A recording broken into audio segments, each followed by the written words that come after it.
out at arm's length. Hey everybody, John here.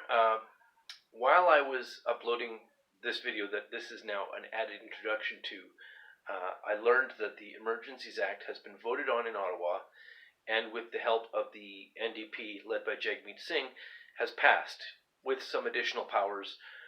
Included in the illegal activities are, I guess, social media participation in support of the truckers' convoy. So, technically speaking, this video is now illegal. However, Pierre Poilievere, and I'll link to his video, has a petition that you can sign, and I'll link to that in this video as well, to overturn the Emergencies Act, which is now signed to be in power for an indefinite period of time. The complete perversion of the banks in open public view into weapons of political blackmail cannot simply be corrected or stopped. The perpetrators of this crime, and the word crime seems much too mild a term here, the perpetrators must be subject to justice of sufficient gravity and permanence that no person or institution is ever tempted. Hey everybody, John here. Obviously.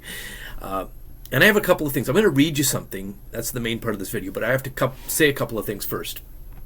One of the reasons I do my videos from the other room, which you've seen probably, it's got a green wall and there's tools and stuff, is that one, I can do those videos standing up, which gives the video a little bit more of a different energy. It's a little more exciting, but also the background of that room is a more interesting thing to look at than my boring bookshelf here. And so I try not to do too many videos here because it's boring, and I couldn't think of anything to make this visually interesting, so sorry. Anyway, the second thing is that what I'm going to read to you today terrifies me. I'm scared spitless because we're in an extraordinary state in our country right now. But why am I going to do it while I'm still scared? Here's why. I used to believe that the signature of a fascist government or a totalitarian, despotic government was censorship. I used to think that was like the signature identifying factor. My understanding has progressed somewhat, and I now understand that the signature feature of a totalitarian or a fascist government, I know the word fascist is slippery, is that everybody is lying in such a society. The government is lying, the citizens are lying, the officials are lying, everybody's lying, everybody knows everybody's lying, everybody keeps lying, knowing that they are lying, knowing the other people are lying. That seems to be the mechanical gear that makes a totalitarian/fascist society continue to be totalitarian and fascist. And because of that, I'm not going to be silent or lie. So here we go. It's a letter, an open letter to Pierre Poilievere. And I'm probably pronouncing his last name wrong. Oh well. To the Honorable Pierre Poilievere, my name is John Hembling. I'm a Canadian citizen living in Vancouver, BC. To remove confusion, I'll tell you right away, I'm entirely on the side of the truckers and their supporters as they have protested in Ottawa and other locations in Canada.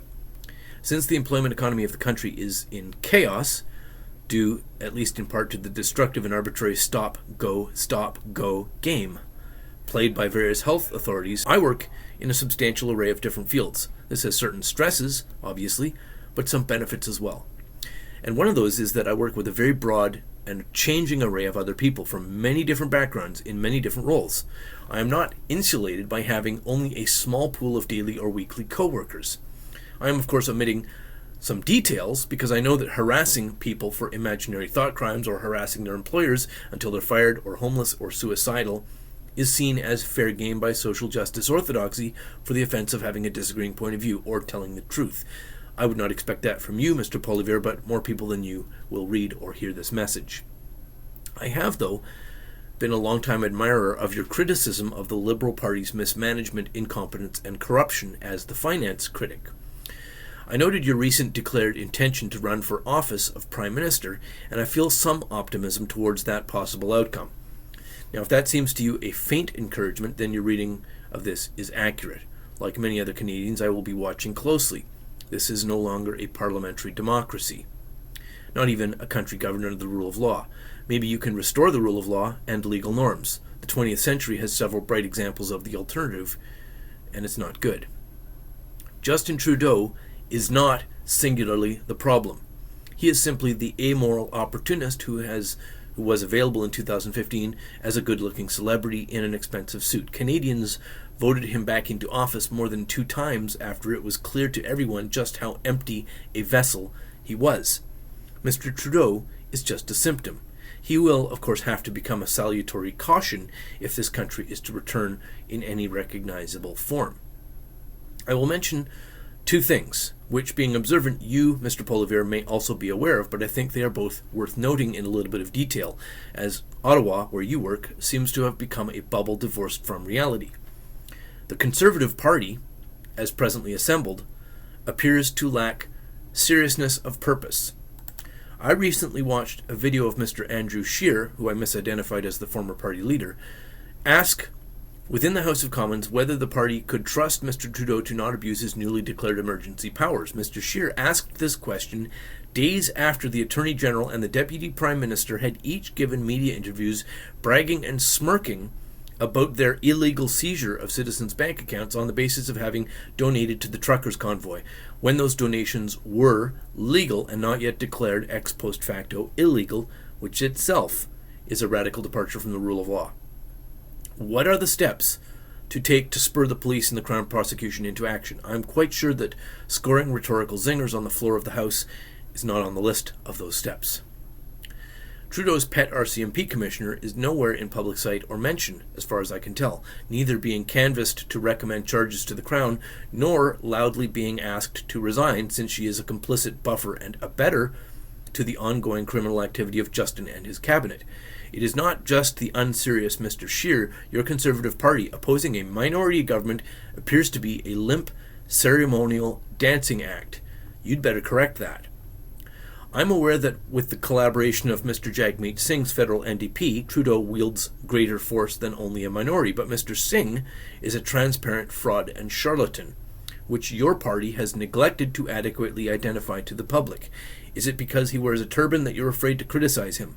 Serious question. Mr. Singh, on 29 of January, as leader of the supposed party of the working class, equated the then en route truckers' convoy to a white supremacy movement. His tweet was, "Today Conservative MPs have endorsed a convoy led by those that claim that the superiority of the white bloodline and equate Islam to a disease." The mind boggles. Former Conservative Party Aaron O'Toole, on his promise to meet with the convoy in Ottawa rather than reveal the absurdity of Mr. Singh's insult, denounced the imagined extremist elements that have yet to materialize from that convoy. Jagmeet Singh's home riding is Delta, British Columbia. About half or more of all the truck drivers in BC are brown guys, and about half of this number, again, are Sikh. That's the religion that Mr. Jagmeet Singh pretends to be a member of. So Mr. Singh, a politician in Delta, BC, leader of the working man's political party, when faced with a blue-collar truckers protest addressing the trampling of those workers' rights by the government, turned around and called the truckers, many who are Indians and Sikhs, white supremacists. And your leader and your party left that fraud of a politician standing. If you don't know how to shut down this disgusting liar of a politician, hire some comedians, keep them out of the public view, but help them have you write your talking points and speeches. Feed them everything that Singh says as material. As I was writing this, on my screen I have a Toronto Star headline. NDP confirms support, ensures Emergency Act will pass tonight. Those guys have got to go. Do you want to live in an open and democratic society or country, or do you want to live in a criminal totalitarian state? That is what is at stake right now, today, this minute. Did Mr. O'Toole, for example, ever actually meet with any of the truckers? I don't know the answer to that. Maybe you know.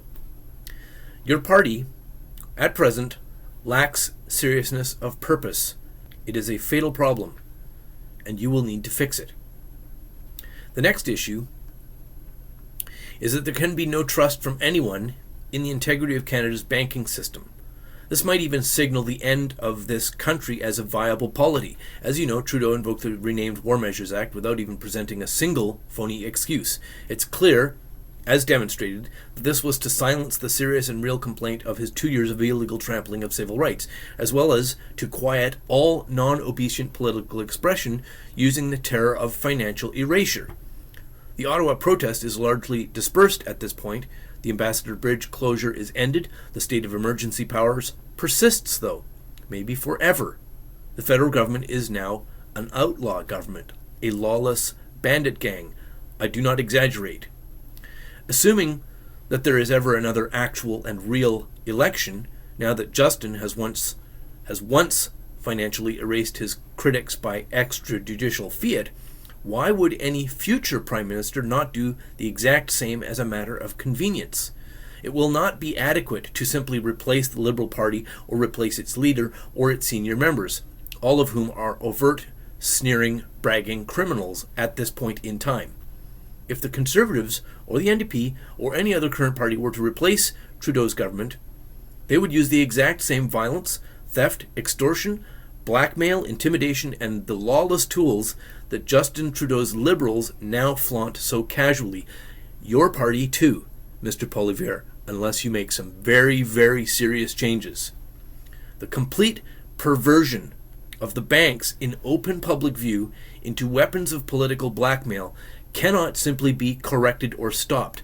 The perpetrators of this crime, and the word crime seems much too mild a term here, the perpetrators must be subject to justice of sufficient gravity and permanence that no person or institution is ever tempted to repeat the offence, and this penalty must be seen to land on all of the perpetrators. Otherwise, sacrificial scapegoats will be carefully designed by the next official offenders to step into the roles of government. A lifetime in jail incommunicado without comfort in a visibly dire jail cell for each offender might, just might, be sufficient. I know a lot of very responsible, hard-working, fully adult, tax-paying citizens who are not by any description radicals and who are not particularly political, all of whom think a stronger remedy than lifetime in jail is needed. But the consequence, whatever it is, must come and must be seen, and there can be no escape. Otherwise, there will be no Canada. And right now, there is no Canada. Are you ready for this, Mr. Poilievere? Because the human race has two methods for resolving problems. One of those is talking and listening. That's what politics is. The alternative is much, much worse. I hope you've read Solzhenitsyn or Frankl. Thanks for listening. Thanks to everybody else for listening. And as always, have a lovely day.